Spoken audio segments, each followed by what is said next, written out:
भूतिया हॉस्पिटल का कमरा नंबर 13।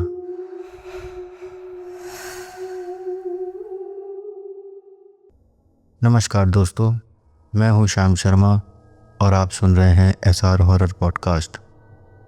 हमारी आज की कहानी अमित ने भेजी है और ये हादसा उनके अपने कज़न के साथ हुआ था। उनके कज़न का नाम हम यहाँ अर्जुन रख लेते हैं और वो एक मेडिकल छात्र थे। अर्जुन डॉक्टर बनने के लिए मेडिकल की पढ़ाई कर रहे थे और शहर की जाने माने सिटी हॉस्पिटल में वो अपनी डॉक्टरी की पढ़ाई करने के लिए मध्य प्रदेश से महाराष्ट्र आया।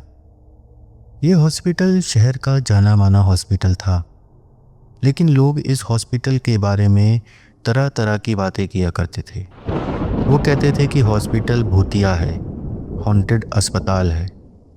रात को ज़्यादातर स्टाफ इस हॉस्पिटल में रहता ही नहीं था, और जो रहता भी था तो वो हॉस्पिटल के कमरा नंबर 13 में भूल कर भी नहीं जाता था। वो कमरा हमेशा बंद रहता था। रात के सन्नाटे में वो हॉस्पिटल और भी ज़्यादा डरावना और वीरान लगता था। ऐसा लगता था जैसे किसी की काली छाया उस हॉस्पिटल को रात होते ही घेर लिया करती थी। जब अर्जुन उस हॉस्पिटल में उस रात पहुंचा तो उसने देखा कि हॉस्पिटल पूरा वीरान पड़ा है। आसपास कोई दिखाई नहीं दे रहा था।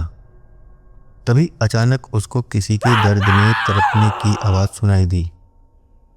वो धीरे धीरे आवाज़ की तरफ बढ़ने लगा, जहां से आवाज़ आ रही थी। आवाज़ का पीछा करते करते वो पहली मंजिल के कमरा नंबर 13 के सामने पहुंचा। वो आवाज़ उसी कमरे से आ रही थी। वो कमरा एक लंबे से कॉरिडोर में था। वहाँ की लाइट्स टिमटिमा रही थी। ये सब कुछ देखकर उसे काफ़ी अजीब लग रहा था। वो धीरे धीरे उस कमरे की तरफ बढ़ रहा था। वो ठीक उस कमरे के सामने खड़ा था और आवाज़ उस कमरे से ही आ रही थी। ऐसा लग रहा था जैसे कोई दर्द में तड़प रहा हो, और वो आवाज़ रूह को कपा देने वाली आवाज़ थी। उसने उस कमरे के दरवाजे को खोलने के लिए हाथ बढ़ाया ही था कि तभी दो हाथों ने उसे पीछे खींच लिया और आवाज़ आई, कौन हो तुम और यहाँ क्या कर रहे हो? तभी अर्जुन ने कहा, मैं न्यू स्टूडेंट हूँ, आज ही यहाँ आया हूँ, लेकिन आते ही मैंने किसी के दर्द से तड़पने की आवाज़ सुनी, तो आवाज़ का पीछा करते करते मैं यहाँ तक आ गया। अर्जुन को पीछे खींचने वाला कोई और नहीं, उस हॉस्पिटल का वार्ड बॉय था। उसने बताया, कुछ नहीं है यहाँ, चलो यहाँ से। कोई आवाज़ नहीं आ रही है, देखो कमरे पर ताला लगा है। जब अर्जुन ने देखा तो वो चौंक गया। अरे, अभी तो ताला नहीं था। उस वार्ड बॉय ने कहा, चलो चलो, यहाँ कुछ नहीं है। एक अजीब सी घबराहट अर्जुन ने उस वार्ड बॉय के चेहरे पर देखी, लेकिन उसके कहने पर वो वहाँ से चला गया। फिर सुबह उस हॉस्पिटल में चहल पहल हुई। अर्जुन ने अपनी क्लास भी अटेंड की और दोपहर को उसने उसी वार्ड बॉय को देखा। उसने कहा, अरे भाई साहब, आप ही थे ना रात को जो मुझसे मिले थे कमरा नंबर 13 के सामने?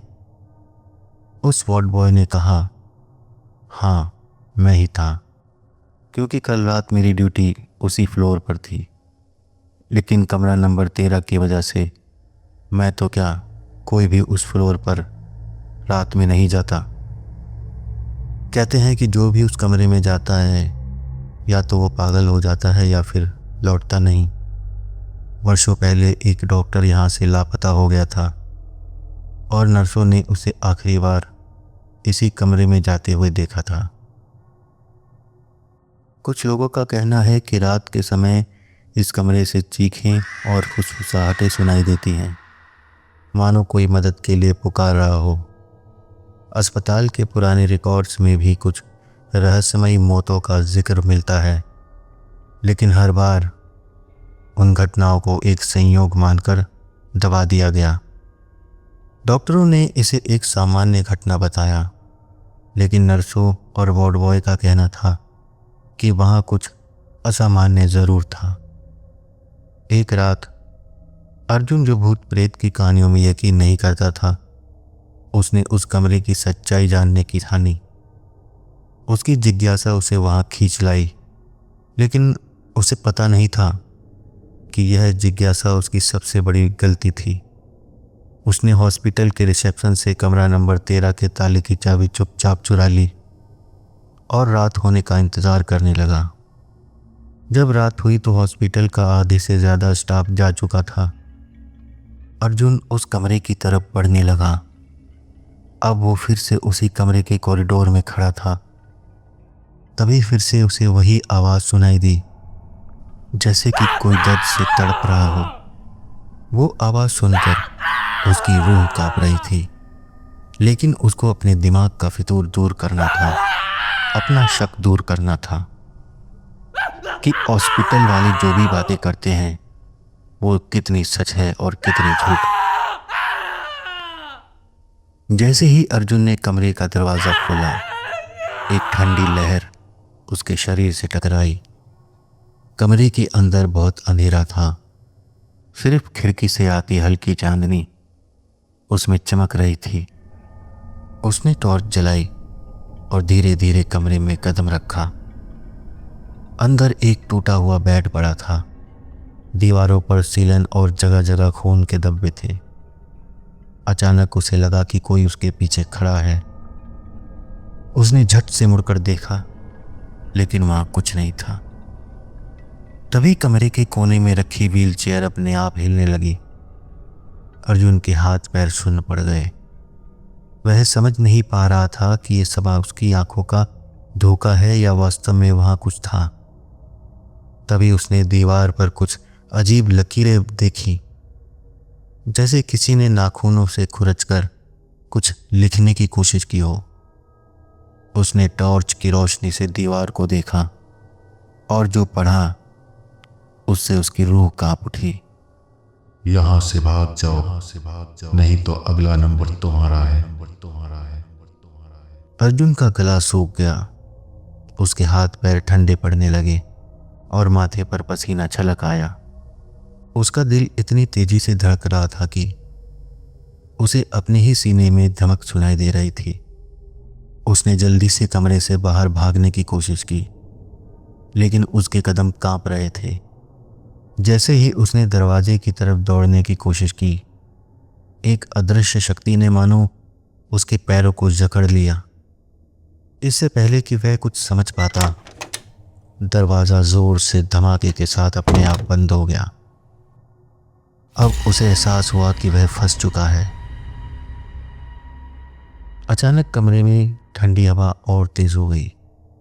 कोने में रखी अलमारी के दरवाजे जोर से खुल गए। उसमें जितनी भी किताबें रखी थी वो सब अपने आप ही अर्जुन पर गिरने लगी। उनकी चोट से अर्जुन बुरी तरह से लड़खड़ा गया और जमीन पर गिर पड़ा। तभी उसे ऐसा लगा कि किसी ने उसके बाल पकड़कर उसे पीछे खींचने की कोशिश की है, लेकिन हड़बड़ाहट में उसने अपने बालों को उस चंगुल से छुड़ाया। उस कमरे का तापमान गिरता ही जा रहा था। ठंड की वजह से अर्जुन की कुल्फी जम गई। वो बुरी तरह से कांप रहा था।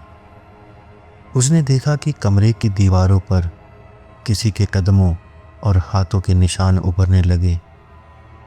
कमरे के हर कोने से फुसफुसाहटें सुनाई देने लगी।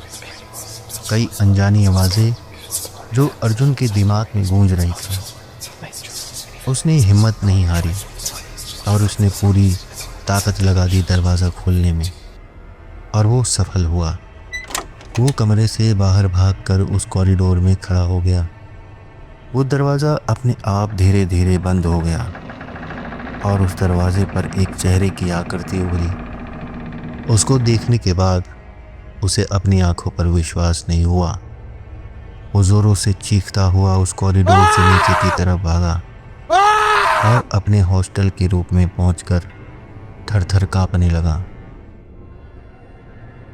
उसके कानों में अभी भी वो भयानक हंसी गूंज रही थी और आंखों के आगे कमरे के अंदर के भयावह दृश्य घूम रहे थे। पूरे अस्पताल में अजीब अजीब आवाज़ें सुनाई देने लगी। कुछ दरवाज़ों के पीछे से दर्द भरी चीखें आ रही थी, जैसे किसी को बेरहमी से यातना दी जा रही हो। कहीं से एक कराहती हुई आवाज़ सुनाई दी, मानो कोई अपनी आखिरी सांसें गिन रहा हो। कुछ दरवाज़ों के पीछे से धीमी धीमी फुसफुसाहटें आ रही थीं, जैसे कई लोग एक साथ कोई मंत्र बुदबुदा रहे हों। इन सब के बीच एक भयानक हंसी पूरे गलियारे में गूंज उठी, जिससे अर्जुन के रोंगटे खड़े हो गए। अर्जुन अब पूरी तरह से समझ गया था कि यह अस्पताल सिर्फ एक इमारत नहीं, बल्कि एक श्रापित जगह थी। उसका कमरा भी कुछ ऐसा बना हुआ था कि हॉस्पिटल का फ्लोर उसे साफ साफ दिखाई दे रहा था। अभी भी वहाँ से वही भयानक हंसी सुनाई दे रही थी और कॉरिडोर की बत्तियां टिमटिमा रही थी। अगले दिन अर्जुन ने बिना टाइम गवाए उस हॉस्पिटल और हॉस्पिटल का हॉस्टल छोड़ दिया और सीधा अपने घर के लिए रवाना हो गया। घर पहुंचकर उसने सारा हाल अपने घर वालों को सुनाया, लेकिन उसके घर वालों ने, विशेषकर उसके पिताजी ने, उस पर भरोसा नहीं किया और कहा कि पढ़ाई के डर से भाग आया है। और फिर उसके पिताजी ने उसे दोबारा दूसरे मेडिकल कॉलेज में दाखिल करवा दिया। तो दोस्तों, आपको ये कहानी कैसी लगी हमें कमेंट करके ज़रूर बताइएगा। हमारी आपसे एक ही छोटी सी रिक्वेस्ट है कि हमारे चैनल SR हॉरर पॉडकास्ट को सब्सक्राइब करके बगल वाले बेल आइकन को भी प्रेस कर दीजिएगा, ताकि आपको हमारी वीडियो का नोटिफिकेशन सबसे पहले मिले। तो बने रहिएगा हमारे साथ नेक्स्ट वीडियो आने तक। जय महाकाली दोस्तों।